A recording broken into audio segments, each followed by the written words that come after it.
আসসালামু আলাইকুম দর্শক, টিভি পিস টিউটোরিয়াল চ্যানেলে সবাইকে স্বাগত জানাচ্ছি। আমরা অনেকদিন পর আজকে একটি আন্তর্জাতিক ইস্যু নিয়ে কথা বলবো। আমরা জানি যে গত রাতে কাতারে ইরানের মিসাইল হামলার আমরা প্রায় ধরতে গেলে আমরা সবাই লাইভের এই যে মিসাইল হামলা এটাকে আমরা লাইভে দেখতে পেয়েছি এবং এটা নিয়ে যে উত্তেজনা বিরাজ করেছিল বাংলাদেশের অবস্থানরত প্রায় সকল মানুষই কিন্তু একেবারে বিনা বাক্যে ইরানের এই রিয়াকশান কিংবা এই প্রতিক্রিয়াকে স্বাগত জানিয়েছিল, মোবারকবাদ জানিয়েছিল। এর পেছনে একটাই কারণ ছিল, সেটা হচ্ছে যে দখলদার ইসরায়েল এবং যে পশ্চিমা শাসক গোষ্ঠী যারা সবসময় মধ্যপ্রাচ্যকে দখল করে কিংবা মধ্যপ্রাচ্যকে নিরাপত্তার নামে শোষণ করার প্রয়াস চালিয়েছে, সেই আমেরিকা কিংবা ইসরায়েলের বিরুদ্ধে বাংলাদেশের সাধারণ জনগণের অবস্থান। এবং সে কারণে কাতারে যে আমেরিকান ঘাঁটিগুলো ছিল সেগুলোতে যখন ইরান হামলা করেছে তাতে কিন্তু বাংলাদেশের সাধারণ মানুষ অনেক খুশি হয়েছে। তবে বাংলাদেশের সাধারণ মানুষের যে ব্যাখ্যা বিশ্লেষণ সেটাতে কিন্তু খুব একটা ভালোভাবে মধ্যপ্রাচ্যের যে যুদ্ধ পরিস্থিতি বিরাজ করছে সেটি কিন্তু খুব একটা বোঝা যায় না। তো এখানে আমি জাস্ট এর আগের দিন যে কথাটা বলেছিলাম যে মধ্যপ্রাচ্য যদি তাদের নিরাপত্তার জন্য নিরাপদ থাকার জন্য আমেরিকান ঘাঁটি এনে বসাতে পারে, তাহলে বর্তমান যে যুদ্ধের পরিস্থিতি সে পরিস্থিতিতে তারা যদি ইরানের কাছ থেকে দু চারটা মিসাইলের হামলার শিকার হয় তা তাদের মেনে নেওয়াই উচিত, কিংবা তাদেরকে তা মানতেই হবে। কেননা তারা নিজেরা নিজেদের প্রয়োজনেই কিন্তু আমেরিকার ঘাঁটিগুলোকে তাদের এই ভূমিতে স্থান দিয়েছে। এবং আমেরিকার সাথে যদি কোনো শত্রু পক্ষ তৈরি হয় কিংবা আমেরিকার সাথে যদি অন্য কোনো পক্ষ যুদ্ধে জড়ায়, তাহলে সেক্ষেত্রে তো তারা যে কাতার কিংবা বাহরাইন, যে সৌদি আরব, এই দেশগুলোতে যে ঘাঁটিগুলো আছে সেই ঘাঁটিগুলোতে পাল্টা আক্রমণ করবেই, এটা তো স্বাভাবিক বিষয়। কিন্তু আগামী দিনে ইরানের এই পরিস্থিতি কোথায় গিয়ে গড়াতে পারে, বা ইরান আমেরিকার যে যুদ্ধ পরিস্থিতি কিংবা ইরান ইসরায়েলের যে যুদ্ধ পরিস্থিতি সেটা আসলে কোথায় গিয়ে দাঁড়াতে পারে। মোটা দাগে এখন যেটি মনে হচ্ছে যে ইসরায়েলের পক্ষ থেকে এবং আমেরিকার পক্ষ থেকে যুদ্ধবিরতির প্রস্তাব আসছে এবং এই প্রস্তাবে ইরান অনেকটা হাঁ বলেছে এবং এই সাড় দেওয়াটা কিন্তু এখানে বলা যেতে পারে খুব একটা এদেরকে বিশ্বাস করা যায় না।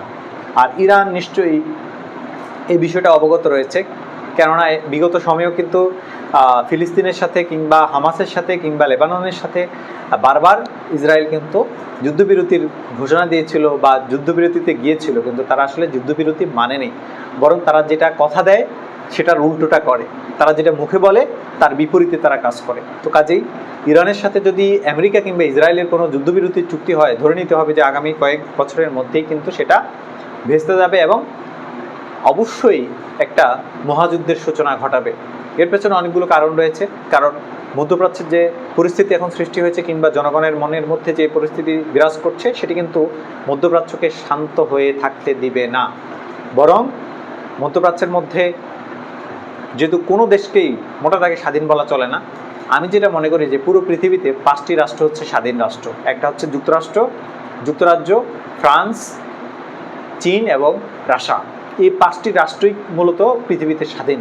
আর বাকি প্রত্যেকটা দেশ কিন্তু এই 5টি রাষ্ট্রকে 2টা ব্লকে যদি আমরা ভাগ করি, একটা ব্লকে যদি আমরা রাখি চীন এবং রাশিয়াকে, আরেকটা ব্লকে যদি রাখি আমরা ইউএসএ, ইউকে এবং ফ্রান্সকে, তাহলে বলা যেতে পারে যে বিশ্বের অন্যান্য সবগুলো দেশ এই 2টা ব্লকের অধীনস্থ এবং কোনো না কোনোভাবেই এই দুটো দেশের দ্বারা নিয়ন্ত্রিত হচ্ছে প্রত্যেকটা দেশ। এবং প্রত্যেকটা দেশের সার্বভৌমত্ব কিন্তু এই দুটো ব্লকের কাছে কিন্তু মোটা দাগে বেচা রয়েছে।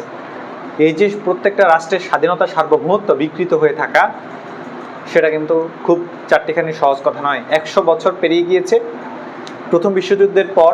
বর্তমান বাংলাদেশের যেভাবে একটা রাজনৈতিক পরিবর্তন আমরা দেখতে পাচ্ছি, অনুভব করছি, ঠিক তদ্রূপভাবে পুরো পৃথিবীব্যাপী একটি পরিবর্তনের মধ্য দিয়ে যাচ্ছে এবং এই পরিবর্তনটা আগামী কয়েক বছরের মধ্যেই খুব বেশি সম্ভাবনা রয়েছে যে এই দুটি ব্লকের উপর ভিত্তি করে অন্যান্য মধ্যপ্রাচ্যের দেশগুলো কিন্তু যুদ্ধে জড়িয়ে যাওয়ার একটা ব্যাপক সম্ভাবনা রয়েছে। এবং এক্ষেত্রে ইরানকে আরও বেশি দমিত করার জন্য, যেটা আমেরিকার উদ্দেশ্য ছিল ইরান দখল করা না, বরং ইরানের যে শক্তি সামর্থ্য রয়েছে, তাদের যে সামরিক সক্ষমতা রয়েছে সেটিকে নিঃশেষ করে দেওয়া এবং সরকার ব্যবস্থা রয়েছে সেটাকেও কিন্তু দুর্বল করে দেওয়া আমেরিকার উদ্দেশ্য ছিল এবং তারা অনেকাংশেই সফল হয়েছে।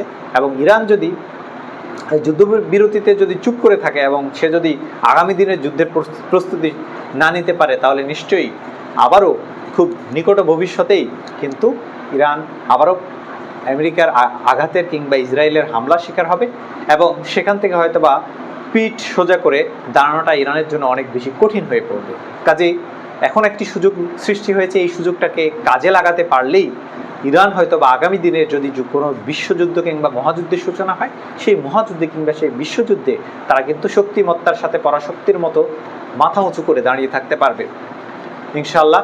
এবং আগামী দিনের মধ্যপ্রাচ্যের পরিস্থিতি নিয়ে আমরা আরও বিস্তারিত কথা বলবো এবং এখানে যে ইউরোপের একটা খুব গুরুত্বপূর্ণ অবস্থান রয়েছে, সেই গুরুত্বপূর্ণ অবস্থানটা কি হতে যাচ্ছে সেটা নিয়েও আমরা আপনাদের সাথে আলোচনা করব। আজকে এই পর্যন্তই থাকলো, সবাই ভালো থাকবেন, আল্লাহ হাফেজ।